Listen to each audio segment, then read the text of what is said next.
심하면 폐혈증으로까지 이어지는 담석증. 오늘 영상 끝까지 시청하시고 담석증 확실히 공부하세요. 안녕하세요, 건강보따리입니다. 건강검진을 했는데 별다른 증상은 없는데 담석이 발견되었다면 어떻게 하시겠습니까? 실제로 담석증 환자의 70% 이상은 별다른 증상을 느끼지 못해서 담석증 증상이 나타나거나 건강검진을 통해 담석을 발견하곤 합니다. 한 전문의에 따르면 만약 담석이 발견되었다면 담석증 수술을 받는 것이 좋다고 말합니다. 담석 자체가 통증을 일으키는 것은 아니지만 담석이 담낭관을 막을 경우 응급치료가 필요하고 치료가 늦으면 폐혈증으로 이어질 수 있기 때문입니다. 그렇다면 담석증 증상은 무엇이고 왜 생기는 것일까요? 담석증 원인 및 증상. 우리 몸에서 간은 담즙을 생산하고 이를 쓸개라 불리는 담낭에 보관하다가 지방과 콜레스테롤 분해를 위해서 십이지장으로 배출하게 됩니다. 이러한 담즙 흐름에 문제가 생기면 담석이 생길 수 있습니다. 그리고 담즙은 담즙 삼염, 지방산, 콜레스테롤 세 가지로 이루어져 있는데 비율의 변화가 생기면 찌꺼기가 생기고 찌꺼기가 뭉치면서 돌처럼 단단하게 뭉치는데 이를 담석이라고 합니다. 담석이 위험한 이유는 70% 이상은 별다른 담석증 증상이 없기 때문입니다. 증상이 나타나는 경우에는 복통, 복부 팽만, 소화불량, 오심, 구토 등의 증상이 나타나기도 해서 위장질환으로 오해하는 경우도 있습니다.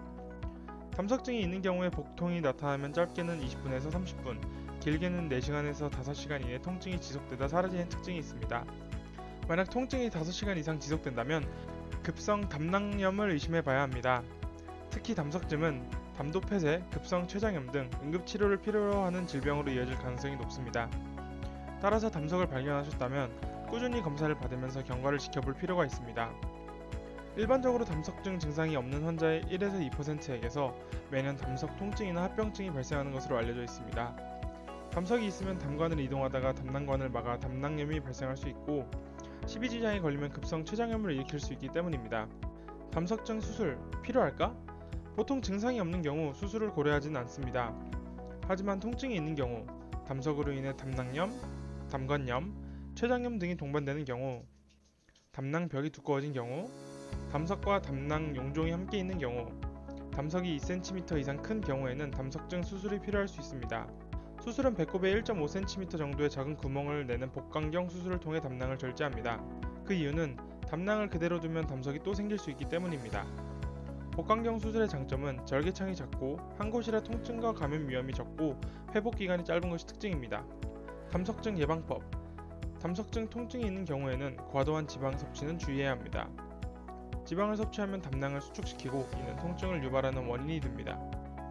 따라서 지방 함량이 높은 육류, 생선, 튀김류, 견과류, 버터 등은 되도록 피하는 것이 좋습니다. 대신 밥이나 죽, 감자 등 곡류와 부드러운 채소류, 과일 등을 위주로 섭취해주는 것이 좋습니다. 여기에 규칙적인 운동을 통해 장 운동을 활성화하고 체내 콜레스테롤 수치를 낮추는 노력이 필요합니다. 지금까지 담석증 증상과 원인, 수술이 필요한 이유에 대해서 알아봤습니다. 만약 건강검진을 통해 담석을 발견하였다면 담당이와 상의하여 증상이 나타나기 전에 미리 예방하는 결정을 하면 좋을 듯합니다.